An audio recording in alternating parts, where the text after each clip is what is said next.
Alright, so mga basic. Tapos post mo sa YouTube. Po. Meron tayo dito ang Ford EcoSport. Anong year model to kaya? Ano mo ko, 2017? 2017 model. May check engine, tapos pansinin nyo, re-reverse natin. So ayan, naka-reverse kung makikita nyo. Katanggal din ang ating handbrake pero ayaw matras. Ayaw matras. So sa Avanti naman, okay naman siya, meron. So siyempre, pag ganyan, kahit alam na natin ang sira, kailangan pa rin natin i-diagnose ulit. Scan natin, itong mumurahin lang ng scanner pero goods naman yan. Kahit mumurahin yan, nakakaayos yan.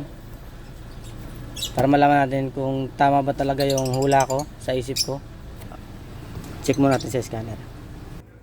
So yung mga kaibigan, mga basic, tama ngayon nasa utak ko. Stock on sa B kasi wala nang reverse eh.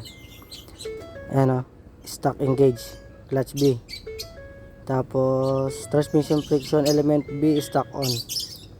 Tapos yung ating transmission control system, yan, MIL request. So tama yung nasa isip natin pero syempre kailangan kasi hindi naman computer ang utak ko.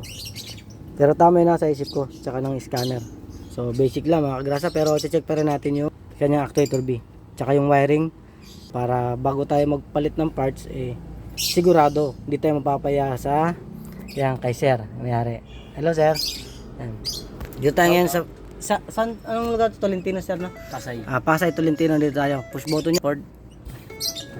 So yun lang. Thanks for watching mga kabasic.